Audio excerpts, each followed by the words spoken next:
के 150 आशिक कैसे हो सकते हैं। और सवाल यह है जिसमें बताया यह जा रहा है कि पुलिस के बड़े अधिकारी तक जो हैं फंसे हैं, नेता फंसे हैं और 15 पुलिसकर्मी सीओ के नाम सामने आ रहे हैं और सबसे ये उगाही करती थी। पूरा बड़ा रैकेट जो है इसका चल रहा है, जिसका खुलासा गोरखपुर में आखिरकार हो गया है। दरअसल यहां पर जो है गोरखपुर के सिंगाड़िया में अस्पताल मैनेजर पर गोली चलाने के बाद जो है ये पूरा मामला निकलकर सामने आया है और जो खुलासे हुए हैं उसके बाद तो आप भी चौंक जाएंगे इस लड़की के बारे में जानकर, क्योंकि ऐसी जानकारियां जो हैं इसके बारे में निकलकर सामने आई हैं। सबसे पहले तो मैं आपको बताऊं किस तरीके से पूरा खेल करती थी। वीडियो रिकॉर्डिंग और डिजिटल चैट के आधार पर पुलिस को जानकारी मिली है कि अंशिका फर्जी दुष्कर्म केस में फंसाने की धमकी देकर करीब 150 लोगों से धन उगाही कर चुकी है। पीड़ितों में सामान्य लोग ही नहीं बल्कि अयोध्या में तैनात एक सीओ समेत गोरखपुर शहर के 15 पुलिसकर्मी भी शामिल बताए जा रहे हैं, यानी कि पुलिस वाले भी इसके जाल में फंस गए और 15 पुलिसकर्मी जो हैं बताए जा रहे हैं, एक सीओ बताए जा रहे हैं। आरोप है कि डर और बदनामी के भय से कई लोग उसके जाल से बाहर ही नहीं निकल पाए। ये जाल कैसे बुनती थी जरा आप सुनते रहिए, क्योंकि हो सकता है ऐसे लोग आपसे भी टकरा जाएं, तो बचना बहुत जरूरी है। ये वो लड़की है जो पूरा जाल बुने हुई थी गोरखपुर में और बाहर भी 150 लोगों को ये फंसा चुकी है। मैंने मैसेंजर वीडियो कॉल जो है इसने हथियार बनाया, बड़े शातिर तरीके से जो है ये खेल खेलती थी। बताया जा रहा है कि अंशिका का तरीका बेहद शातिर था। वो सोशल मीडिया मैसेंजर के जरिए यहां से जो है वो संपर्क बनाती थी, फिर वीडियो कॉल पर आती थी, वीडियो कॉल पर बातचीत करती थी।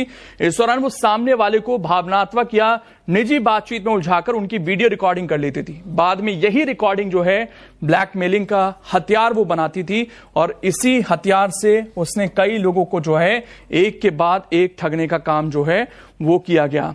बताया जा रहा है कि इसके बारे में कि इसके पिता की जो मृत्यु है वो कोविड काल में हो गई थी। ग्रामीणों के मुताबिक जहां से रहने वाली है, कोरोना काल में पिता की मौत के बाद पूरा परिवार बिखर गया। इसके बाद अंशिका और उसके परिवार की गतिविधियों को लेकर जो है कई बार गांव में चर्चा बढ़ती चली गई। सामाजिक दूरी इस कदर बढ़ गई कि लोग उनसे बातचीत करने से भी बचने लगे।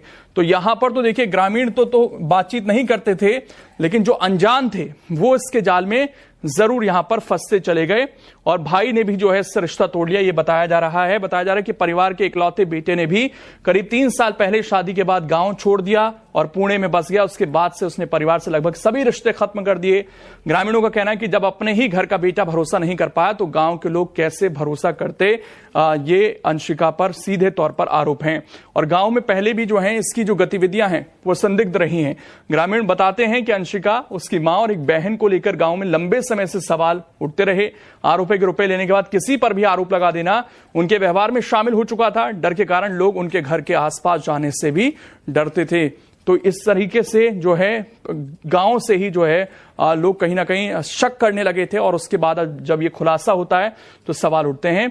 गांव की महिलाओं का कहना है कि मां और बेटियां अक्सर कई दिनों तक घर से बाहर रहती थी और फिर वापस आती थी। इसी कारण गांव में उनके बारे में तरह तरह की चर्चाएं जो हैं फैलती रहीं और जो इन पर विश्वास था ग्रामीणों का वो पूरी तरीके से टूट गया। लेकिन पढ़ाई इसने ज्यादा नहीं की है, लेकिन नेटवर्क इसका बहुत बड़ा है। ग्रामीणों के मुताबिक अंशिका 8वीं तक ही पढ़ पाई, जबकि उसकी मंझली बहन किसी तरह 10वीं तक पढ़ी।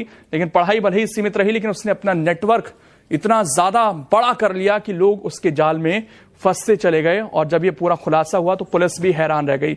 अब पुलिस कार्रवाई के मूड में है। गोरखपुर पुलिस अंशिका और उसके 6 साथियों के खिलाफ गैंगस्टर एक्ट लगाने की तैयारी कर रही है। मामला थार गाड़ी चोरी और फर्जी नंबर प्लेट लगाने से जुड़ा है। पुलिस जांच में सामने आया है कि गाड़ी पर 4 अलग अलग राज्यों के फर्जी नंबर प्लेट लगे हुए थे। तो किस तरीके से पूरा गिरोह था और कैसे गिरफ्तारी की वजह बनी, महंगे शौक। पुलिस सूत्रों के मुताबिक अंशिका की लग्जरी लाइफस्टाइल और महंगे शौक उसकी गिरफ्तारी की कहानी के अहम सुराग हैं। 2 आरोपियों की गिरफ्तारी के बाद वो अंडरग्राउंड हो गई थी, लेकिन अब उसके पूरे नेटवर्क की परतें जो हैं वो खुलती जा रही हैं। तो एक तरीके से इस तरह के मामले जो साइबर फ्रॉड की कैटेगरी में भी आते हैं, बहुत सावधान रहने की जरूरत है, क्योंकि लगातार लोग जो हैं ठगी के शिकार हो रहे हैं। और अब इसने कितने और लोगों को ठगा, कितने पैसे की ठगी की, वो तमाम जानकारियां जो हैं पुलिस इससे लगातार जुटा रही है। बाकी